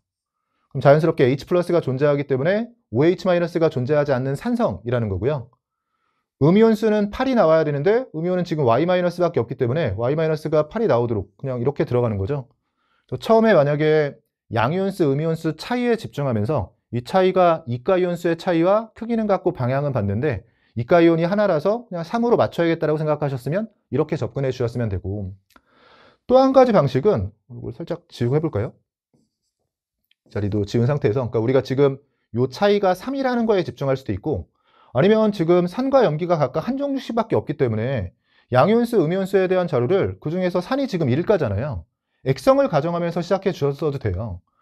만약에 염기성이라면, 즉 염기가 과량인 상태에서 산이 들어오는 상황으로 해석해주면 들어오는 산이 1가이기 때문에 염기가 가지고 있던 이온수가 그대로 유지가 돼야 되잖아요. 근데 문제는 이가 염기이기 때문에 양이온수와 음이온수에 대한 비율 관계가 양이온에 비해서 음이온이 2배, 즉 음이온수분의 양이온수라고 해주면 2분의 1이 나왔어야 되는데요. 지금 이 자리가 2분의 1이 아닌 걸로 봐서 염기성이라고 가정했을 때는 산이 1가라서 원래 염기가 가지고 있던 양이온수, 음이온수에 대한 비율, 이 비율이 그대로 유지가 돼야 되는데 그렇지 않은 걸로 봐서 염기성이 아니라 산성 조건이 되는 겁니다. 근데 이걸 산성이라고 생각해 주면 산성 상황에서는 산이 일단 양이온수, 음이온수에 대한 기준이 되고요. 거기에 이가 이온이 들어오는 만큼 빼줘야 되는데 지금 이가 염기가 들어오더라도 양이온만 이가고 음이온 쪽은 1가이기 때문에 음이온의 경우에는 산이 가지고 있던 게 그대로 유지가 되고 양이온 쪽만 들어온 만큼, 이가 양이온이 들어온 만큼 빼줘야 돼요. 그러면 지금 이 자리를 보면서 원래 산이 있을 때는 양이온수와 음이온수가 같았을 텐데 양이온 쪽만 이가 이온이 들어온 만큼 빼줘야 되죠. 근데 지금 8에서 5라고 생각하면 이 상대값으로는 원래 양이온, 음이온이 둘 다 8이었다가 3만큼 양이온이 줄었다고 생각할 수 있는데 마침 이가 양이온이 또 3이기 때문에 전체 지금 요 2분의 1이 아니라서 액성을 판단하고 과량을 기준으로 소량이 들어오면서 이온수 자료 정리해 준다라고 해도요 비슷한 결과를 얻게 됩니다. 지금 산성이라는 것까지만 나오면 원래 양이온수와 음이온수가 같은 상태에서 시작했던 거고 음이온수는 그대로 유지가 되고 양이온 쪽만 3만큼 빼줘서 나와야 되는데 마침 이 차이가 지금 3인 거니까 둘 다 처음에 HY가 8로 들어가면서 양이온수, 음이온수가 둘 다 8인 상태에서 이가 양이온 3만큼 들어오면서 3만큼 빼줬구나 이렇게 판단할 수도 있는 거죠. 둘 중에 편한 방식으로 정리해 주시면 되고요. 어떻게 풀어도 뭐 H 플러스가 존재하는 산성 상황이 되면서 이온수들이 이렇게 잘 정리가 되는 상황입니다. 그러면 두 번째 줄을 보면서 V도 찾을 수 있는 게 10의 2였기 때문에 지금 8이 들어가려면 4배인 거니까 부피로도 4배죠. 10을 기준으로 4배 주면 이 자리가 40이 나오는 거고요. 2V가 40인 거니까 V 자리가 20으로 들어가는 상황이에요. 문제에서 구하라고 한 것 중에서 V는 20이라고 구한 거고, 이 자리 X 자리를 구하라고 되어 있는데 상대값이기 때문에 관계를 보면 되는 거죠. 특히나 지금처럼 이렇게 몰롱도 자리라면, 몰롱도는 부피분의 몰수죠. 우리가 많이 했죠. 어차피 상대값인 거니까 1번에 비해서 2번으로 넘어가면서 몰수로 몇 배인지 부피로 몇 배인지를 보면 됩니다. 대신 몰수로는 비례관계에 있으니까 그대로 비례관계를 이용해서 그대로 곱해주시면 되고요. 부피와는 반비례관계에 있으니까 역수배를 잘 해주면 되겠죠. 이 아래쪽에서 정리해보면 요 1번에 비해서 2번이 음이온 몰롱도가 몇 배인지만 보면 되는데요. 음이온 몰수는 자료 정리를 다 해놨으니까요. 음이온 몰수는 8과 4죠. 이 자리는 지금 중성이기 때문에 구경꾼인 OH-나 H+는 존재하지 않는 가운데 얘네들이 이온의 전부잖아요. 그래서 음이온수는 8에서 4가 되면서 음이온수는 2분의 1배가 된 거고, 오른쪽으로 넘어가면서 부피는 60에서 지금은 50이 된 거니까요. 부피가 60에서 50으로 6분의 5배가 됐죠. 대신 부피에는 반비례하는 거니까 부피가 60에서 50으로 6분의 5배로 줄었다면 농도에는 5분의 6배로 1보다 큰 값으로 기여하게 됩니다. 이를 기준으로 이렇게 변했으니까 이것만 정리해주면 되겠네요. 이 약분시켜주고 나면 X자리는 5분의 3으로 정리가 되고, V는 20이었고요. X는 5분의 3이자 0.6인 거니까 곱해주면 12가 되는 거죠. 12. 보기들 중에서는 답 2번으로 내주시면 돼요. 19번 문제 보시면요. 용기 가와나에 들어있는 기체에 대한 자료라고 주어져 있고 화학식량과 몰파트 문제인 거죠. 혼합기체 상황으로 기체의 질량이 주어져 있고요. 근데 기체가 XY로 주어져 있는데 Y의 질량을 다시 W로 줬기 때문에 X의 질량까지 알려주고 있는 거죠. X의 질량 주어져 있고 전체 원자수에 대한 상대값이 주어져 있습니다. 구하라고 하는 건 C분의 A와 Y의 원자량과 X의 원자량에 대한 비율 관계인데, 일단 Y의 질량이 여기에 있고요. X의 질량은 이쯤에 표시해 볼게요. X의 질량의 경우에는 더해서 38W가 되려면 지금 3W가 있으니까 X의 질량이 35W가 되고요.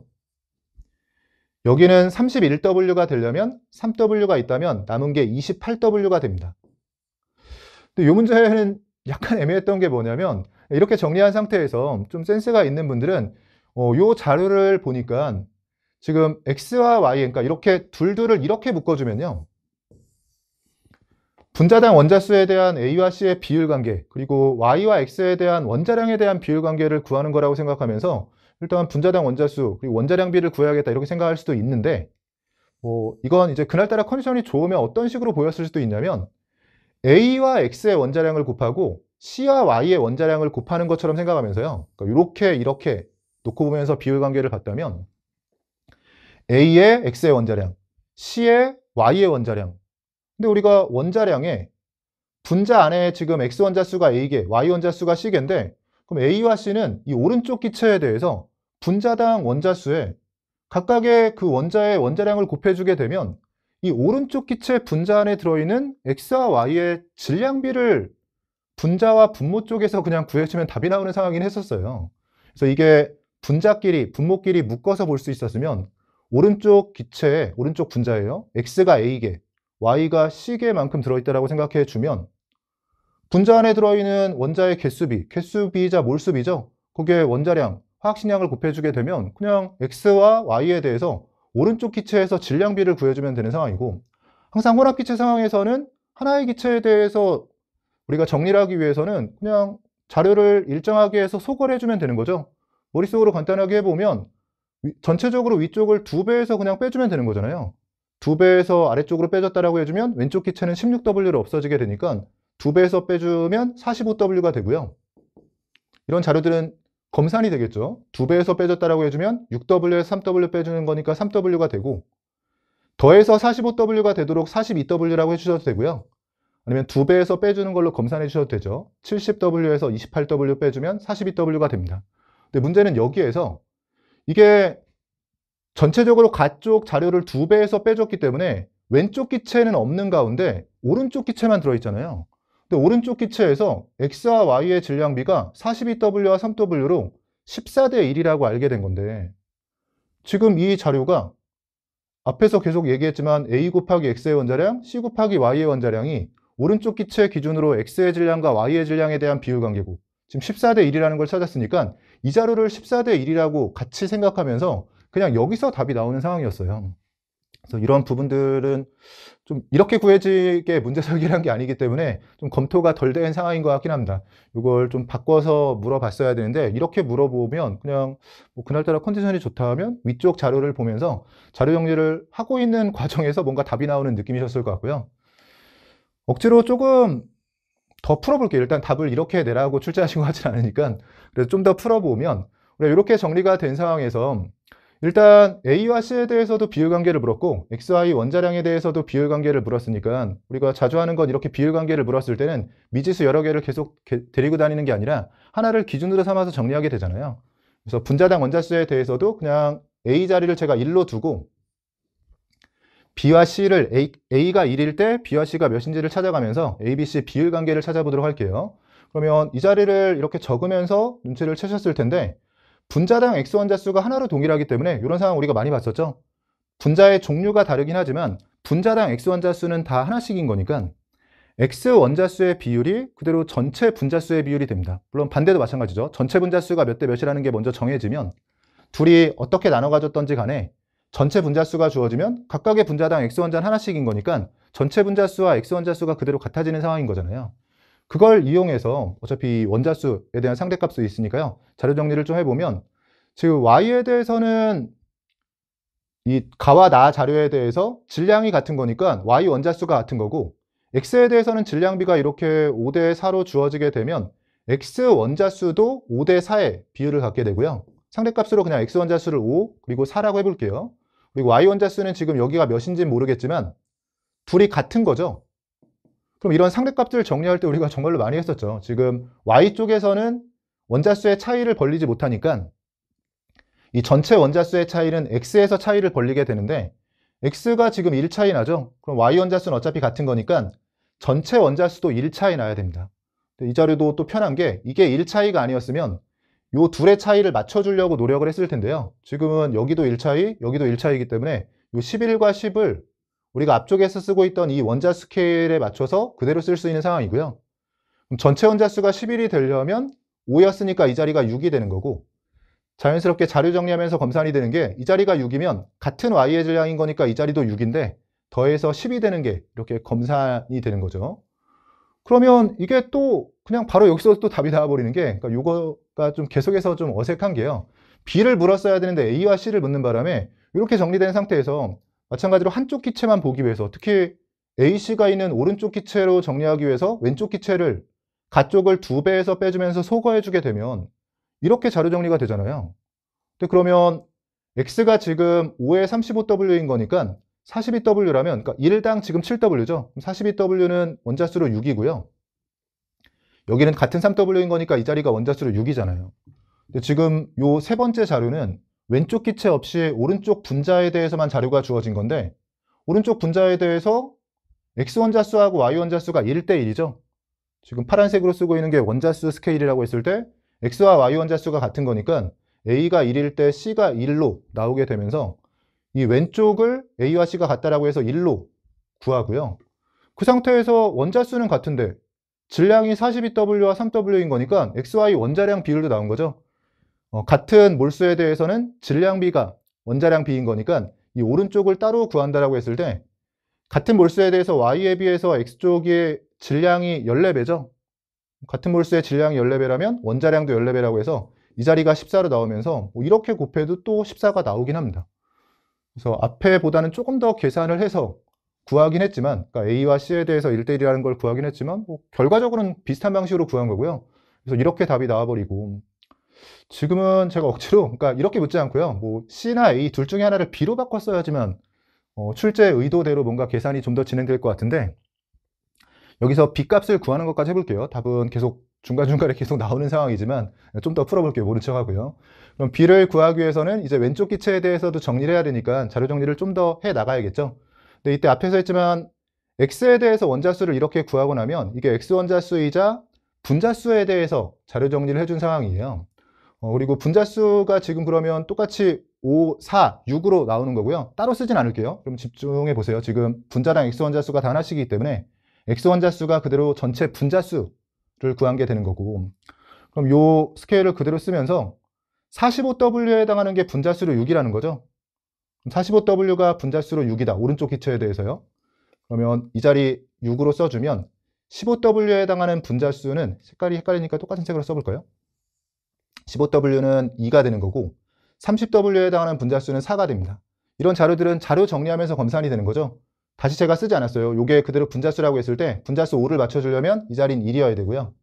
분자수 4를 맞춰주려면 이 자리는 2여야 되는데 8W, 16W인 거니까 분자수로 2배 차이가 나야 되는데 그런 조건이 잘 만족되고 있으니까 자료 정리하면서 자연스럽게 검산까지 된 겁니다. 그러면 이제 이런 파란색 자료들이 분자수에 대한 자료를 쓴 거고, 여기서 이제 B를 찾기 위해선 Y원자수에 집중해주면 되는데 Y원자수가 6이 나와야 되는데 오른쪽 기체에선 4밖에 안 나오죠. 6을 맞춰주려면 B자리가 2가 들어가는 거고요. 마찬가지로 여유가 되면 아래쪽에서 또 검산해 주는 거죠. Y원자수가 여기 4와 여기 2를 더해서 똑같이 6이 나오는 걸 확인하면 자연스럽게 검산까지 해준 겁니다. 만약에 A와 B 또는 B와 C의 비율 관계를 물었다면 B쪽이 2배라고 해서 자료 정리해 주셨으면 돼요. 문제에서 뭐 물어볼 수 있는 게 정확한 A, B, C를 묻진 못하고 A, B, C에 대한 비율 관계 그리고 원자량에 대한 비율 관계 정도 물을 수 있었는데요. 이렇게 대답할 수 있고, 만약에 분자량을 찾았다라고 했을 때는 분자량 B를 구하고 나서 거기서 원자량으로 넘어가셔도 돼요. 물론 여기서 X, Y에 대해서 원자량이 미리 나왔기 때문에 큰 의미는 없지만 지금 같은 경우엔 분자수를 둘 다 2로 맞춰주게 되면 이 아래쪽에서 비교하면 되겠네요. 분자수를 둘 다 2로 맞췄을 때 질량비가 그대로 분자량비가 되는 거니까 위쪽 분자량이 16일 때 왼쪽이요. 오른쪽은 15가 되는 거고, 여기서 Y 하나 차이로 1 차이 나니까 Y의 원자량을 1이라고 했을 때 X의 원자량이 14다. 이렇게 분자량 찾고 원자량 쪽으로 넘어가도 됩니다. 사실 답은 뭐 금방 나오는 문제이긴 한데 그래도 이 문제를 가지고 좀 더 연습해 보시려면 주어진 구하라는 값을 좀 바꿔서요. A, C가 아니라 둘 중에 하나를 B로 바꾼 상태에서 풀어보시면 좀 더 좋은 복습이 될 것 같습니다. 답 4번으로 내주시면 되고, 마지막 20번 문제 보시면 A와 B가 반응해서 C를 생성하는 반응이 화학반응식이라고 주어져 있고요. 양쪽 관계 문제는 항상 반응식이 주어졌을 때 기계적으로 상태 확인하고 개수 확인하는 거죠. 상태를 통해서는 혹시 액체나 고체가 들어가서 보통 기체에 대한 자료를 줄 때가 많기 때문에요. 액체나 고체가 들어가면서 상태 자체가 함정으로 출제되지 않았는지를 확인하는 거고, 개수는 우리가 중화 반응에서 농도를 확인하듯이 개수를 다 미지수로 줄 수 있었는데 일부 개수들의 관계를 줬다면 출제자가 그걸 활용하라고 계속해서 얘기해주고 있는 거거든요. 처음에 우리가 항상 어려운 문제일수록 우리가 구해야 될 자료와 사용해야 될 자료를 잘 구별하면서 사용해야 될 자료를 잘 표시하고 그걸 한 번 이상 사용하면 문제가 풀린다는 그런 자신감을 가지고 문제를 풀이하는 거잖아요. 그래서 처음에 양적 관계에는 상태가 전부 기체인 거 확인하고 나서는 개수가 B와 C에 대해서는 1대1하고 주어졌으니까요. 이건 어떻게든 활용해서 문제를 풀어야겠다 이런 생각을 하는 거고요. 실린더에 A기체, B기체 양을 달리해서 넣고 반응을 완결시킨 실험 1, 2에 대한 자료라고 주어져 있고, 반응 전과 반응 후 상황에 대해서 자료가 주어져 있고요. 개수 A 구하고 BC 분자량에 대한 비율 관계 정도 구하라고 되어 있습니다. 일단 자료들의 형태를 보면 A는 반응 전후의 몰수를 N을 이용해서 줬고요. 전체 기체의 질량이 반응 전에 주어져 있는데 어차피 다 기체라서 이 질량이 그대로 반응 후에도 유지가 되겠죠. 항상 처음엔 자료들 간의 관계를 보면서 출제자가 진짜 주고 싶은 자료를 파악하게 되는데, 이 질량은 반응 후 질량으로도 유지가 되니까 질량 밀도가 주어졌다면 진짜 주고 싶은 건 부피였겠죠. 부피 자료는 먼저 찾아볼까요? 부피에 대해서는 질량을 밀도로 나눈 게 부피인 거니까요. 이 질량 그대로 유지가 되면 1번과 2번에서 15대 14의 질량비를 가지고 있었고, 그걸 밀도 5와 7로 나눠주게 되면 약분해주면 3이 되고요. 2가 되면서 부피로는 3대 2의 비율 관계를 갖게 됩니다. 이렇게 주어진 상태고, n을 똑같이 이용해서 주고 있으니까 이 자료들은 연계해서 풀어주면 될 것 같은데, 1번과 2번 실험에 대해서 반응 후 C의 양이 주어져 있는데 일단 여기에서 선형성과 관련된 자료가 주어지네요. 정말 지겨우시겠지만 나올 때마다 해봐야 돼요, 여러분. 우리가 항상 반응 과정에서 셋이 같은 비율로 움직이는 거죠. 그걸 화학 반응에서의 선형성이라고 부르고, 이렇게 생성되는 생성물의 양과 반응하는 반응물의 양, 전체 몰수의 변화량, 이 셋이 함께 움직이게 됩니다. 지금은 1번과 2번 실험에서 생성되는 생성물의 양이 같았기 때문에 1, 2번 실험은 같은 양 반응이 진행이 된 거죠. 그래서 반응하는 반응물의 양도 1번, 2번 실험에서 같아야 되고요. 지금은 활용이 되진 않은 것 같은데 전체 몰수의 변화량도 1, 2번 실험에서 같은 양만큼 변해야 되는 상황입니다. 그러면 같은 양 반응했다는 건 알았고, 그러면 1, 2번 실험을 비교했을 때 1번보다 2번 실험에서 A의 양이 이렇게 늘어나는 상황이었고요. 일단은 이 부등호를 이용해서 한계 반응물 찾으면서 시작해주면 되겠네요. 1, 2번 실험을 비교할 때 A는 2번 쪽이 많죠. 그럼 A의 질량은 분명히 2번 쪽이 많을 텐데 오히려 전체 질량은 줄어든 걸로 봐서 B의 질량은 반대로 1번 쪽이 커야 됩니다. 그러니까 1번에서 A의 질량은 적은데 전체 질량이 커지려면 B의 질량 또는 B의 몰수는 1번 쪽이 커야 되는 거고요. 공간이 조금 부족한 것 같긴 한데 그래 잘 써볼게요. 최대한요. 이 자리에 그럼 B가 들어갈 상황을 생각해 보면 A는 이렇게 주어져 있고 B는 여기에 들어가는 상황인데 우리가 뭘 알고 있냐면 반응하는 반응물의 양이 같아야 돼요. 그러면 2번에서 만약에 A가 한계 반응물로 전부 반응했다면 1.5m 반응한 거니까 여기도 1.5m 반응해야 되는데 그렇게 반응할 A가 없기 때문에 2번에서 A가 한계 반응물이라면 모순이에요. 즉 2번은 B가 한계 반응물인 거고요. 같은 이유로 B가 한계 반응물로 반응했는데 그럼 위쪽에서는 B가 더 많은 거니까 같은 양 반응했다고 했을 때 B가 남죠. B가 남았으니까 A가 한계 반응물이라고 해도 되고 만약에 B를 먼저 보셨으면 어쨌든 같은 양 반응해야 되는데 위쪽 1번에서 B가 한계 반응물이다? 그럼 그만큼 똑같이 여기서 반응해야 되는데 양이 적기 때문에 그렇게 반응할 수가 없죠. 그럼 1번에서 B가 한계 반응물이라면 모순. 그럼 무조건 A가 한계 반응물이고 A가 한계 반응물로 N만큼 반응했을 때 같은 양 반응해야 되니까 여기도 N만큼 반응할 텐데 그럼 A가 남으니까 2번 실험은 B가 한계 반응물인 겁니다. 이 자리 아무래도 좀 너무 작은 것 같아서요. B는 좀 앞쪽으로 바꿔서 해볼게요, 여러분. B의 양에 대해서는 그럼 이쯤 앞쪽에서 써보면 B는 위쪽이 크면서 아래쪽에서 B가 한계 반응물인 상황이었고 위쪽은 남는 상황인 거죠. 그럼 여기서 자료 정리가 되면서 A가 N 반응했을 때 C가 N 생기는 거니까요. 문제에서 구하라고 한 것 중에서 개수는 바로 나온 거네요. 이 자리하고 이 자리만 봐도 또는 이 자리와 이 자리만 봐도 A와 C가 같은 몰수만큼 반응하고 있으니까 A와 C의 개수가 같아야 되는 거죠. 이 자리가 2가 되는 거고요. A가 개수가 나오는 순간 A와 B는 2대1로 반응하는 거니까 이 자리도 다 찾을 수 있겠네요. 반응할 때는 절반만큼 반응해줘야 되는 거니까 0.5n, 즉 2분의 n 반응하는 거고 이 자리도 2분의 n 반응하는 거고요. 이때 우리가 아래쪽은 A가 남으면서 B가 한계 반응물이라는 걸 찾았으니까 이 자리가 2분의 n으로 들어가는 상황이 되는 거고 그러면 이 자리도 이제 의미가 있어지는 게 2번 실험에 대해서는 누가 얼마나 남았는지 얼마나 생성되는지가 다 나왔잖아요. 지금 B가 한계 반응물이 되면서 A가 2분의 n 그리고 C는 n만큼이 생성이 된 상황인 거니까 이 자리가 지금 2분의 3n이에요. 이 자리가 2분의 3n이라면 여기 Cn과 A 남은 2분의 n을 더해준 거예요.